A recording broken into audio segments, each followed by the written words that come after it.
In today's episode, we journey to a haunting destination off the coast of southern Japan, a sliver of land covered in the remnants of an industrial past, rising from the sea like a spectral warship carved from crumbling concrete. Despite its tiny size, this island is steeped in a complex history, one that reflects the prosperity of late 19th century Japan and the hardships brought about by its imperial expansion. Once forgotten by the world, then rediscovered by James Bond, it's often called Japan's Ghost Islands. Even in broad daylight, the simplest photos of this island can send shivers down the spine as you imagine its ruins haunted by the disembodied screams of its restless spirits. But if there are any ghosts on Hashima, there aren't. Ghosts aren't real. They belong to an uncomfortable past, memories that remain unsettled, trapped in an endless dispute between regional powers. This is the story of Hashima Island. Hashima is one of 505 uninhabited islands that make up Nagasaki Prefecture in the Kyushu region at the southern end of Japan. Hashima itself lies in the East China Sea, about 15 kilometers southwest of Nagasaki. Once one of the most densely populated places on Earth, today Hashima is completely uninhabited, except for a rumored population of cats that roam its ruins. The island's tiny, stretching only 160 meters from east to west and 480 meters from north to south. That's just 0.063 square kilometers. It's roughly the size of 12 football fields. Despite its small size, Hashima's appearance is striking. Unlike the nearby islands, which are lush with greenery, this location is dominated by stark tones of grey and black. The entire surface is covered with clustered concrete buildings, seemingly competing for space within the enclosure of a man-made seawall.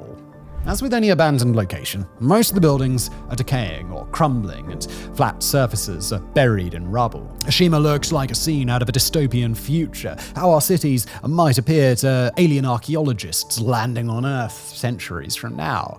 If these hypothetical scholars were to explore the ruins, they might find remnants of everyday life scattered amongst the debris. Canadian author Brian Burt Gaffney once described his walk amongst the rubble as such. I roamed amid the brooding apartment blocks and explored the lanes and corridors, peering into rooms, turning over pieces of paper, and conjuring up images of human activity. Almost all the windows were broken and the glass crunched underfoot everywhere I walked. The island was strewn with old-fashioned electrical appliances. It was like a folk museum of the 60s. In the barbershop, tarnished scissors were still lying on the counter, and the walls were plastered with archaic movie posters. Our alien archaeologists might be surprised to discover that the uninhabited center extends hundreds of meters below the surface in a network of deep shafts and tunnels. They would probably scratch their heads, wondering what could have driven humans to dig quite so deep. Those underground structures were the very reason Hashima was once home to thousands of hard-working people, busy extracting what was once the world's main source of energy: coal. Hashima's history is inextricably linked to coal mining. Everything that happened on its surface, even the darkest corners of its past, is tied to the wealth found beneath it. To understand Hashima's story, we need to look to a nearby, larger island, Takashima. For centuries before the 1700s, the inhabitants of Takashima fueled their furnaces and household fires with coal, conveniently collected from exposed surface beds. When Japan's transportation networks improved in the 18th and 19th centuries, the people of Takashima began selling their surplus coal to salt makers on the mainland. Salt makers, who extracted salt from seawater, needed a reliable fuel source to boil that sweet, sweet H2O. When local pine forests were depleted and firewood became scarce, coal became the perfect substitute. At that time, Takashima was part of the Fukuhori family's feudal domain. Sensing an opportunity, the Fukuhoris asserted their rights over the coal beds, employed the islanders as laborers, and ramped up the exploitation of local resources. By the late 1950s, Japan had opened its markets to the world, and Nagasaki became one of the country's most important ports, a convenient stopover for American and European merchants sailing to and from China. Around the same time, steamships began replacing sailing vessels, making coal an even more profitable commodity. Enter Nabeshima Noamasa, head of the Nabeshima clan, to which the Fukuhoris were a branch. Nabeshima must have heard the sound of cash registers ringing in his head as he took over the operations and urged the islanders to expand coal production.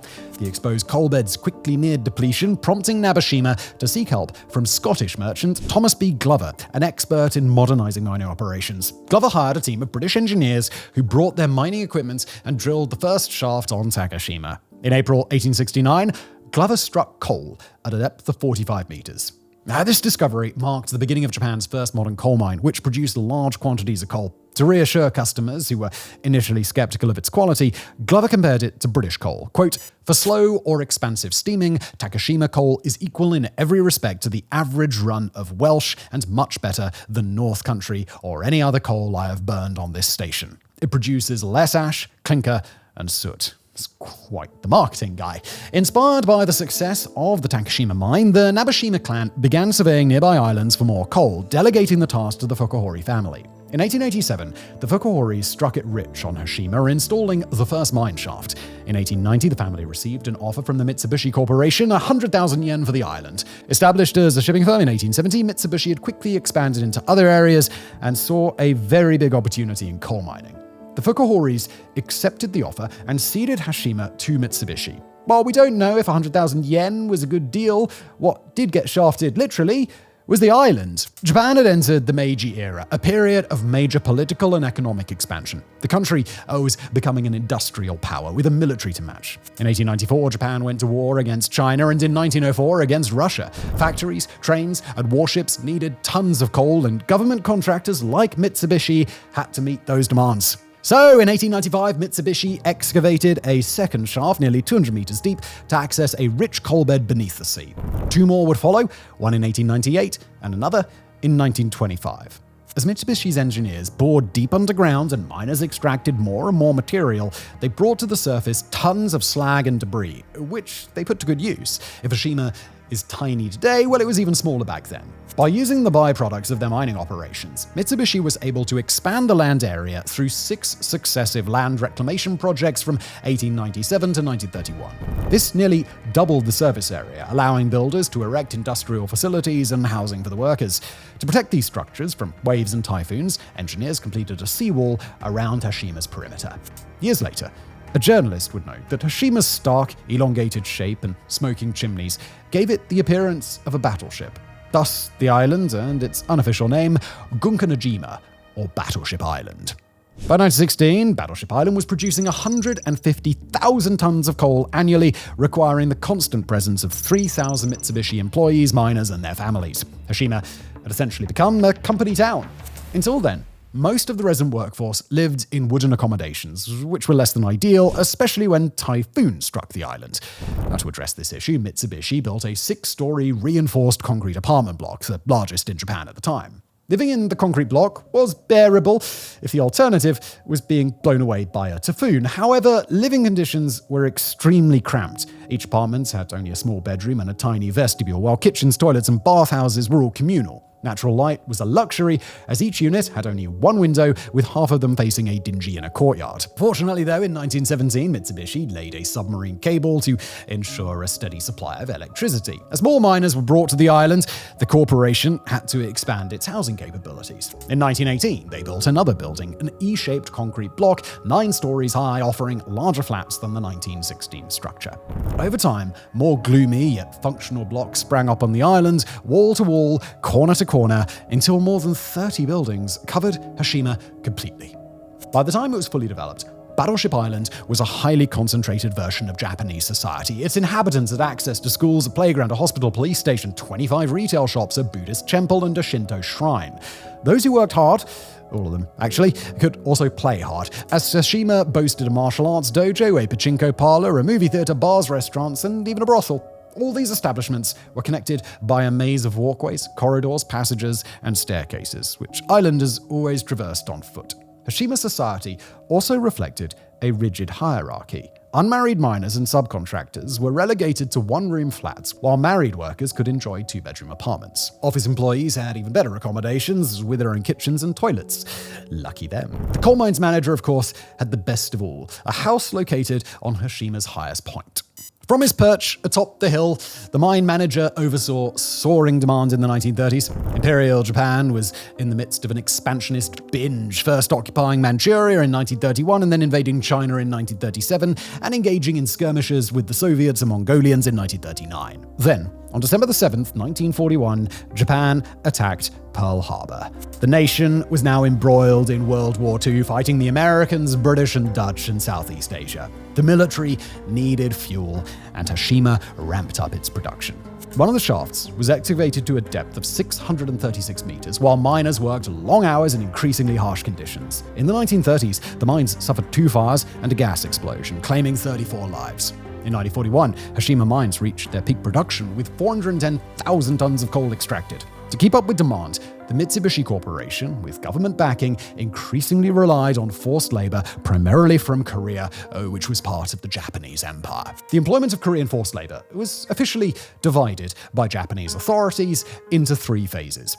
Recruitment from September 1939 to February 1942, official mediation from March 1942 until September of 1944, conscription until the end of the Pacific War.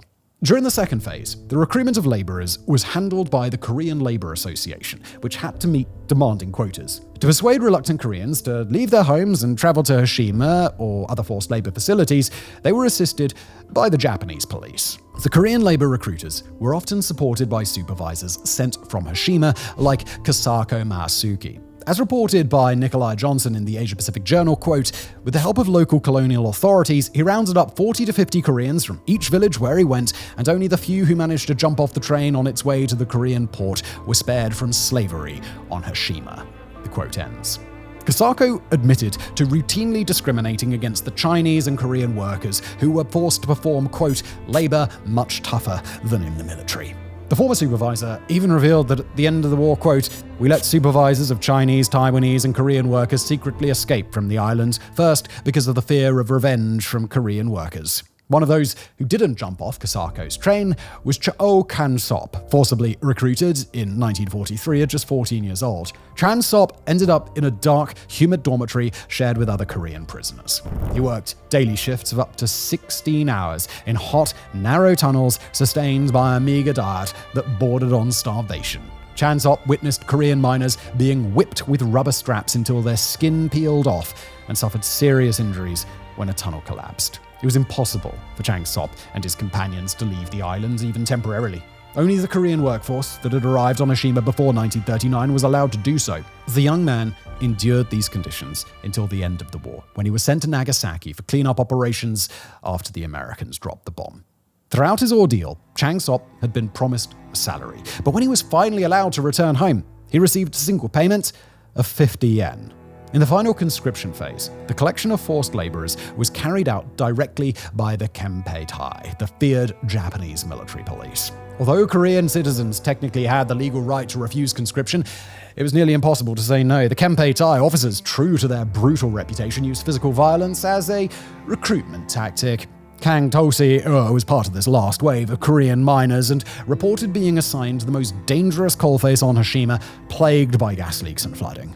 Another survivor of Hashima, So Jong-woo, recounted his harrowing experience in a 1983 interview, quoting him here. "We Koreans were lodged in buildings on the edge of the island. 7 or 8 of us were crammed into a tiny room, giving each person no more than a few feet of space. The interior was filthy and falling apart. We were given uniforms, like rice bags, to wear and forced to begin the work after arrival. We were constantly watched and ordered around by Japanese guards, some of whom were wearing swords." The quote ends. Jung-woo reported that 4 or 5 workers died every month, lost to accidents, exhaustion, malnutrition, and disease. Quoting him again, "Our meals consisted simply of 80% bean dregs and 20% brown rice, boiled together with whole sardines into a formless mush. Almost every day I suffered from diarrhea, and my strength gradually drained away. I don't know how many times I thought of jumping into the sea and drowning myself." According to Jung-woo, many of his fellow Koreans acted on that thought. 40 or 50 of them drowned, either by their own choice or while trying to swim to the mainland. It still wrings my heart to think about those other Koreans. Today, people call Hashima Battleship Island, but for us, it was the prison island of no escape. By the end of the war, Hashima's coal mines had exacted a heavy toll on their Korean laborers. According to Bert Gaffney, by the time the atomic bomb rattled the windows of Hashima apartment blocks, about 120 laborers had died on the island in underground accidents and of illness related to exhaustion and malnutrition. Still others chose a quicker, less gruesome death by jumping over the seawall and trying in vain to swim to the mainland. During the war, Hashima Island was essentially one of many forced labor camps managed by the Japanese military, government, or its contractors. Most Japanese sources dedicated to the island tend to ignore this chapter of the past. As we'll see later, some voices actively and strongly contest the accounts of former Korean laborers. But for now, let's continue with the timeline. After Japan signed the Instruments of Surrender in September of 1945, Battleship Island continued to operate, albeit with its coal now destined for more peaceful and industrial purposes. But nothing drives business like armed conflict. The onset of the Korean War in 1950 gave a general boost to the entire Japanese industry. In 1956 and 1957, the island's inhabitants faced a string of disasters. First, a typhoon destroyed its port facilities. Then, a raging fire devastated the schools, hospital, and a tenement building. But business continued to grow, and by 1959, Hashima reached its peak population of 5,259, all packed onto 40% of the island's surface that didn't slope towards the sea. This translated to a population density of 1,391 inhabitants per hectare, equivalent to 13,910 people per square kilometre, possibly the highest population density ever recorded. Mitsubishi continued to own the island. According to Bert Gaffney, they managed it as a kind of benevolent dictatorship that guaranteed job security and provided free housing, electricity, and water, but demanded that residents take turns cleaning and maintaining public facilities. By all accounts, there was a strong sense of community on Hashima. Workers and their families shared both good times, enjoying the recreational facilities, and the bad times, such as when storms cut off all supplies from the mainland. Needless to say, the island was far from self-sufficient, as produce doesn't grow easily on slabs of concrete. The issue was partially addressed with a planting campaign in 1963. Using imported soil from the mainland, the islanders created gardens on their rooftops, planting vegetables and flowers that added a touch of colour to their otherwise grey surroundings. Around the same time, living standards greatly improved as Mitsubishi ensured that every flat was equipped with TV sets, refrigerators, and electric rice cookers. But just as Hashima's coal mines were reaching their zenith, they began a rapid decline. Japan's industry and economy were booming, and coal was no longer sufficient to meet energy needs. The government began investing more and more in petroleum as an energy source, leading to the closure of coal mines across the country. Gradually, Mitsubishi reassigned much of its workforce from Hashima to other sectors of the conglomerate. The end was inevitable. On January 15th, 1974, Mitsubishi held a solemn ceremony in the island's gymnasium, announcing the impending closure of the mine. A swift and orderly exodus followed, with the last resident leaving for Nagasaki on April 2nd. Then, silence fell upon the deserted island as the forces of nature slowly turned the efforts of planners, engineers, managers, and ordinary families into a heap of crumbling, overgrown concrete slabs. Hashima, or Battlefield Island, stood abandoned, an almost completely forgotten shrine to both the ingenuity and the cruelty of humankind. Throughout the 1970s, 80s, and 90s, very few visitors walked its maze of corridors. Almost no one climbed its many staircases. One of the few who did was Bert Gaffney, who spotted a short poem spray-painted on one of the ruined walls. How many decades could have passed since Hashima was left to rot, left to spoil, rot, disintegrate? Life will never return to this island. That author, Bert Gaffney, used his visit as an opportunity to reflect on unchecked industrialization and the depletion of natural resources. Quoting again, "The dead island of Hashima delivers a lively warning about the importance of foresight. It offers a view of the end result of development, the fate of a community severed from Mother Earth and engaged in a way of life disconnected from its food supply. In short, Hashima is what the world will be like when we finish urbanizing and exploiting it, a ghost planet spinning through space." What the Canadian writer couldn't foresee, however, was that Battleship Island wouldn't remain dead forever. While permanent life would not return, the islands would become the center of a lively trade. Beyond being a cautionary symbol of a decaying planet, it would also embody a decades-old dispute between two regional powers. But let's proceed in order. The island and its history were rediscovered by the Japanese in the late 1980s. It was seldom visited, but its haunted landscape of modernist ruins resonated with the public. Japanese audiences, after all, are attuned to a popular culture that swings between the extremes of mournful melancholy and the spectacle of giant lizards turning skyscrapers into rubble. In 2009, Nagasaki Prefecture opened the island to tourism, attracting international attention. A turning point came with the release of the James Bond film Skyfall in 2012. If you've seen this movie, you may remember the scene in which Bond confronts the antagonist Silver in his headquarters located on an abandoned island. Director Sam Mendes was captivated by Hashima and wanted to film on location, but due to safety concerns, the island was recreated slab by slab at Pinewood Studios in England. Regardless, the success of Skyfall thrust Hashima into the public eye and tourism soared.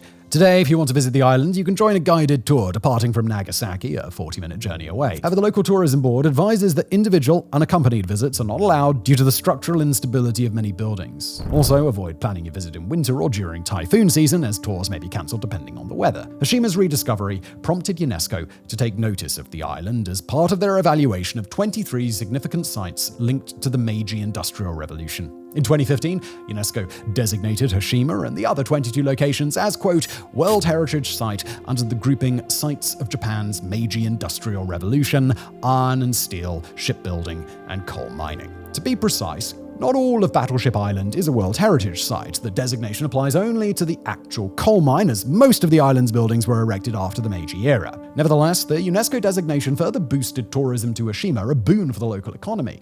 But it also sparked another unintended consequence: controversy. When UNESCO included the Hashima mine among the 23 Meiji sites, it brokered an agreement between South Korea and Japan. According to the agreement, Tokyo pledged to properly acknowledge the history of Korean forced labor on the island. Accounts of this forced labor were to be included in all exhibits and materials related to the Hashima site. However, Japan, despite being democratic and constitutionally pacifist, has always shown some reluctance in confronting its imperial past. This case was no different. As reported by Yuji Hisaka in The Diplomat, less than 2 years later, however, the Japanese government broke its promise to present the historical fact of Japan's mobilization of Koreans for forced labor. According to Nikolai Johnson, Japanese authorities did acknowledge the presence of Korean laborers, but only by stating that Japan had a labor conscription policy from 1944 to 1945. Narratives of Korean Hashima laborers do not differentiate between those who came by choice before the war and those who were forcefully mobilized and forced to work in extreme conditions under Japanese government labels of recruitment and conscription between 1939 and 1945. In other words, the narrative attached to the Hashima site is that while Koreans were conscripted into labor, this was done according to the same regulations applied to Japanese nationals who could also be mandated by the government to perform vital work for the war effort. In this version of events, Koreans, whose country had been annexed by Japan at the end of the 19th century, were no different from Japanese citizens. Anyone could be conscripted for the war effort, but they were all fairly compensated. Moreover, Koreans did not suffer discrimination or harsh treatment at the hands of their Japanese employers. According to Johnson, this narrative is heavily influenced by the Industrial Heritage Information Center, or IHIC, which is run by the National Congress of Industrial Heritage, a government-funded foundation.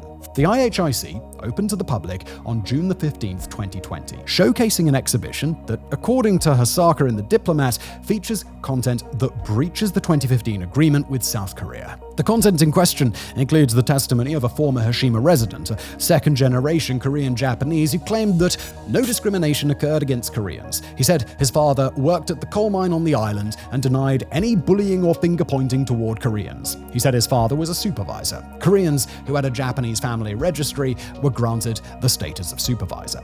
In February 2021, more former residents of Battleship Island came forward to refute allegations of slave labor. They focused on publishing a booklet aimed at debunking certain photos cited as proof that Koreans were abused in the mines. For example, one such image was exhibited at the National Memorial Museum for Forced Mobilization under Japanese occupation in Busan, South Korea. However, according to the 2021 booklet, that photo was actually taken in 1955 at a coal mine in Fukuoka Prefecture and had nothing to do with Battleship Island. Yet another contested photo showing an alleged Korean laborer covered in wounds had actually been taken in 1918. The former resident's booklet may have focused on a handful of contested documents, but it highlights how the battle over Hashima's past rages at all levels of Japanese and Korean society. In the summer of 2021, Tokyo was due to host the Olympic Games, which brought increased international scrutiny on the island of Hashima. UNESCO stepped in again, and in July of that year, adopted a resolution, quote, calling on the Japanese government to provide sufficient and more accurate information about forced labor victims at the Industrial Heritage Information Center. The following month, UNESCO doubled down, expressing strong regret over Japan's management of the Meiji heritage site, citing the case of Hashima and the country's failure to uphold its earlier agreement to memorialize victims of wartime labor.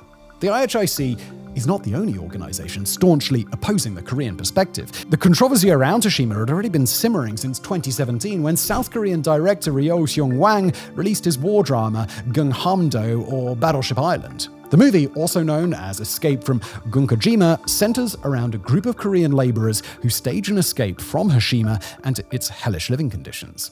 The film caught the attention of the Society for the Disinformation of Historical Facts, a Japanese self-described volunteer organization with a mission statement that reads, "For a long period of time, there were frequent conflicts between Japan and her neighbors. During these conflicts, Chinese war propaganda took precedence over the objective exposition of facts in English language literature. Painfully aware of the need to remedy the situation, we have resolved to make historical facts as they pertain to modern Japanese relations with neighboring countries, especially China, available to English speakers."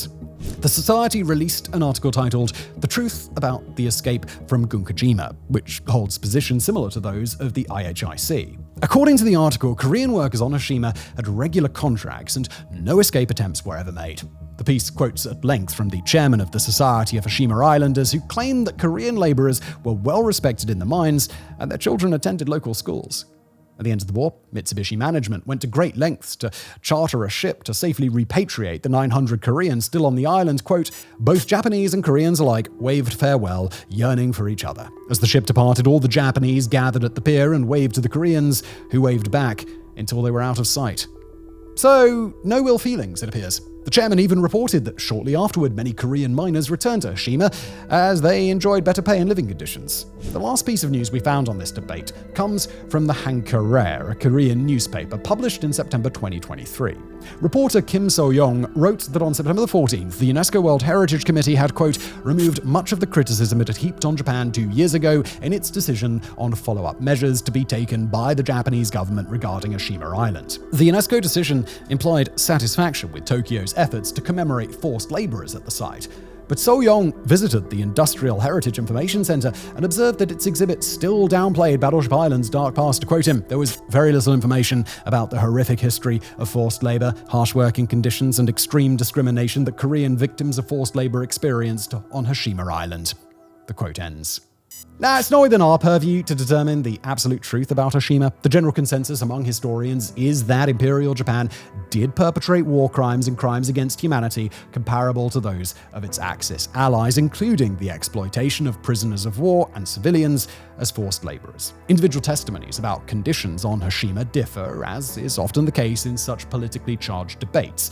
However, it's worth noting that we were able to quote at least one account from a Japanese supervisor who admitted to recruiting labor by force and actively discriminating against non-Japanese miners. Will the ghosts of Hashima's past ever be laid to rest? Well, probably not. But Hashima Island remains a tangible piece of a complex history.